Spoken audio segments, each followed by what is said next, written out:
Killing star ದರ್ಶನ್ಗೆ high court ತಾತ್ಕಾಲಿಕ relief ಕೊಟ್ಟಿದೆ. ಮುಂದಿನ ದಿನಾಂಕದವರೆಗೂ ಮಧ್ಯಂತರ ಬೇಲ್ ವಿಸ್ತರಣೆ ಮಾಡಲಾಗಿದೆ. ದರ್ಶನ್ ರೆಗ್ಯುಲರ್ ಜಾಮೀನು ಅರ್ಜಿ ಮುಂದೂಡಿಕೆಯಾಗಿದೆ.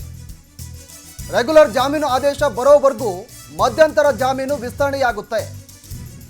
ಹೈಕೋರ್ಟ್ ಮುಂದಿನ ಆದೇಶದವರೆಗೂ ಜಾಮೀನು ವಿಸ್ತರಣೆಯಾಗಿದೆ. ಡಿಸೆಂಬರ್ 11ರಂದು ದರ್ಶನ್ ಸರ್ಜರಿಗೂ ದಿನಾಂಕ ಫಿಕ್ಸ್ ಆಗಿದೆ. ದಿನಾಂಕವನ್ನು ನಿಗದಿ ಮಾಡಲಾಗಿದೆ. ಡಿಸೆಂಬರ್ 11ಕ್ಕೆ ಮುಗಿಯಬೇಕಿದ್ದ ದರ್ಶನ್ ಮಧ್ಯಂತರ ಜಾಮೀನು. ದರ್ಶನ್ ಮೆಡಿಕಲ್ ಜಾಮೀನು ಅವಧಿ ವಿಸ್ತರಣೆ ಆಗುತ್ತಾ ಅನ್ನೋ ಪ್ರಶ್ನೆ ಮೂಡ್ತಾ ಇದೆ. ದಿನಾಂಕ ಸೂಚಿಸದೆ ತೀರ್ಪು ಕಾಯ್ದಿರಿಸಿದ ಹೈಕೋರ್ಟ್. ಕಿಲ್ಲಿಂಗ್ ಸ್ಟಾರ್ ದರ್ಶನ್ಗೆ ಹೈಕೋರ್ಟ್ ಬಿಗ್ ರಿಲೀಫ್ ಅನ್ನು ಕೊಟ್ಟಿದೆ. ಮುಂದಿನ ದಿನಾಂಕದವರೆಗೂ ಮಧ್ಯಂತರ ಜಾಮೀನನ್ನು ವಿಸ್ತರಣೆ ಮಾಡಲಾಗಿದೆ. ದರ್ಶನ್ ರೆಗ್ಯುಲರ್ ಜಾಮೀನು ಅರ್ಜಿ ಮುಂದೂಡಿಕೆಯಾಗಿದೆ. ರೆಗ್ಯುಲರ್ ಜಾಮೀನು ಆದೇಶ ಬರೋವರೆಗೂ ಕೂಡ ದರ್ಶನ್ಗೆ ತಾತ್ಕಾಲಿಕ ರಿಲೀಫ್ ಸಿಕ್ಕಂತಾಗಿದೆ. ಹೈಕೋರ್ಟ್ ಮುಂದಿನ ಆದೇಶದವರೆಗೂ ಈ ಒಂದು ಜಾಮೀನು ಇದೆಯಲ್ಲ ಅದು ವಿಸ್ತರಣೆಯಾಗುತ್ತೆ.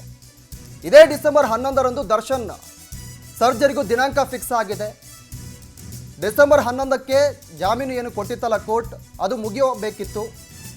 ದರ್ಶನ್ ಮೆಡಿಕಲ್ ಜಾಮೀನು ಅವಧಿ ವಿಸ್ತರಣೆ ಆಗುತ್ತಾ ಅನ್ನೋ ಪ್ರಶ್ನೆ ಕೂಡ ಮೂಡ್ತಾ ಇದೆ. ಮತ್ತೊಂದು ಕಡೆ ಹೈಕೋರ್ಟ್ ದಿನಾಂಕವನ್ನು ಕೂಡ ನಿಗದಿ ಮಾಡಿಲ್ಲ, ಯಾವಾಗ ಜಾಮೀನು ಡಿಕ್ಲೇರ್ ಮಾಡುತ್ತೆ ಅಂತ.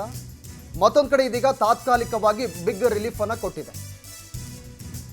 ಮುಂದಿನ ದಿನಾಂಕದವರೆಗೂ ಜಾಮೀನು ವಿಸ್ತರಣೆಯಾಗುತ್ತೆ.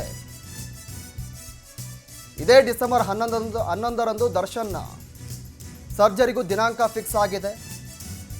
ಒಂದು ಕಡೆ ರೆಗ್ಯುಲರ್ ಅರ್ಜಿ ಕೂಡ ವಿಚಾರಣೆ ಆಗ್ತಾ ಇತ್ತು. ಈಗ ಆ ಒಂದು ರೆಗ್ಯುಲರ್ ಅರ್ಜಿ ವಿಚಾರಣೆಯನ್ನು ಕೋರ್ಟ್ ಕಾಯ್ದಿರಿಸಿರೋದು. ಅಲ್ಲಿವರೆಗೂ ಕೂಡ ದರ್ಶನ್ ಜಾಮೀನು ಅರ್ಜಿ ವಿಸ್ತರಣೆ ಆಗುತ್ತೆ.